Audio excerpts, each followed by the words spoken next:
Trawling നിരോധനം ആരംഭിക്കാൻ ഇനി ദിവസങ്ങൾ മാത്രമാണ് ബാക്കിയുള്ളത്. അതിനു മുമ്പുള്ള ദിവസങ്ങളിലൊക്കെ തന്നെ വലിയ രീതിയിൽ മത്സ്യം ലഭിക്കുന്ന ഒരു അവസ്ഥയാണ്. പക്ഷേ ഇപ്പോൾ ആ മത്സ്യബന്ധന മേഖലയിലുള്ള ആൾക്കാർ വലിയ പ്രതിസന്ധിയിലാണ്.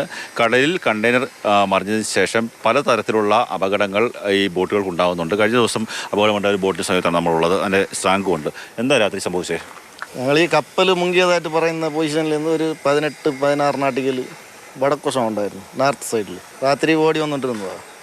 പെട്ടെന്ന് ഏതോ അടിച്ച പോലെ ഒരു സൗണ്ട്. അതിൽ ഞങ്ങളുടെ ലീഫെല്ലാം ഒടിഞ്ഞു പോയി. അതായത് ഈ ഭാഗത്താണ് പങ്കായം സൂക്ഷിക്കുന്നത്, ബന്ധിപ്പിക്കുന്നത്. അവിടെ നിന്ന് ദൃശ്യങ്ങൾ കാണുന്നത് പോലെ ഒരു ഭാഗം പങ്കായത്തിൻ്റെ പൂർണ്ണമായി ഒടിഞ്ഞു പോയി. ബാക്കിയുള്ള ഭാഗങ്ങൾക്ക് കേടുപാട് സംഭവിച്ചിട്ടുണ്ട്. താഴെയൊക്കെ തന്നെ അറ്റകുറ്റപ്പണി നടത്തുകയാണ്. ഈ കണ്ടെയ്നറുകൾ കടലിൽ ഒഴുകി നടക്കുന്നത് നമ്മുടെ മത്സ്യബന്ധന യാനങ്ങൾക്ക് വലിയ അപകടമാണ്. നമുക്ക് അങ്ങനെ ഒഴുകി നടക്കുന്നത് പ്രത്യേകിച്ച് രാത്രി കാലങ്ങളിൽ നമുക്ക് വള്ളമായാലും ബോട്ടായാലും കടലിൽ ഓടിക്കാൻ പറ്റാത്ത അവസ്ഥയിലുള്ളൊരു ഭയം നമുക്കിപ്പോൾ ഉണ്ട്. ഇപ്പോൾ അതിൻ്റെ ഏറ്റവും വലിയ ഉദാഹരണമാണ് ഇന്നിപ്പം നമ്മൾ ഈ കാണുന്ന ബോട്ടെന്ന് പറയുന്നത്. ബോട്ട് ഓടി വരുമ്പോൾ ഈ അടിയിലൂടെ ഒഴുകി വരുന്ന കണ്ടെയ്നർ നമ്മുടെ ദൃഷ്ടിയിൽ കാണില്ല.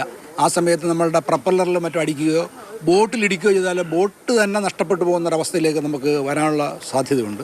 സ്മൂത്തായി വല വലിച്ചുകൊണ്ട് വന്ന സ്ഥലത്ത് ഇപ്പോൾ വല വലിക്കാൻ പറ്റുന്നില്ല. 8-10 ബോട്ടുകൾ ഒന്നിച്ച് വല വലിച്ചുകൊണ്ട് വന്ന സ്ഥലങ്ങളിൽ ഒരുപോലെ തന്നെ എല്ലാ ബോട്ടിനെയും വല കീറുന്ന അവസ്ഥയും വല ഉടക്കിൽ പിടിച്ച് റോപ്പും ബോർഡും വലയും ഒക്കെ പോകുന്ന അവസ്ഥ.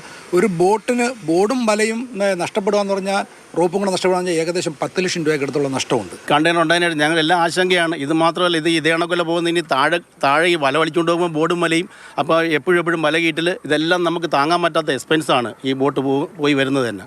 അപ്പോൾ നമുക്ക് ഈ ക്യാച്ചിങ് എന്തെങ്കിലും കിട്ടിയില്ലെങ്കിൽ അതിനേക്കാളും വലിയ നഷ്ടം. ഇതിപ്പോൾ നിരോധന സമയമാകുമ്പോൾ നമുക്ക് മെയിൻ്റനൻസ് ചെയ്യാൻ തന്നെ ഇതിന് അങ്ങോട്ട് പോകുമ്പോൾ ഒരു 5 ലക്ഷം രൂപ കൈ വെച്ചിരിക്കണം. ഈ ബോട്ട് പെയിൻറ്റ് ചെയ്യാനും 1-2 വല ഉണ്ടാക്കാനോ അങ്ങനെയുള്ള. കപ്പലിൽ നിന്ന് വന്ന കണ്ടെയ്നറായാലും ബാക്കി സാമഗ്രികളായാലും അടിയന്തരമായി എടുത്തു മാറ്റുക. അല്ലാത്ത പക്ഷം അവരുടെ വലയും മറ്റ് അനുബന്ധ ഉപകരണങ്ങളും നശിക്കുക. അതുപോലെ തന്നെ ഇപ്പം നമ്മുടെ മുന്നിൽ ഒരു യാഥാർത്ഥ്യമായിട്ടുള്ള കാര്യമുണ്ട്. അത് അവരുടെ ബോട്ടിനുണ്ടായ ഒരു കേടുപാടാണ്. അങ്ങനെയൊക്കെയുള്ള സംഭവങ്ങൾ ഇനി ഉണ്ടാകാൻ സാധ്യതയുണ്ട്. അതുകൊണ്ട് തന്നെ സർക്കാർ അടിയന്തരമായി ഇടപെടണം എന്നുള്ളൊരു ആവശ്യമാണ് അവർ ഉന്നയിക്കുന്നത്. ക്യാമറമാൻ ഷാനവാസ് പരീതിനൊപ്പം കണ്ണൻ നായർ, മാതൃഭൂമി ന്യൂസ്, കൊല്ലം.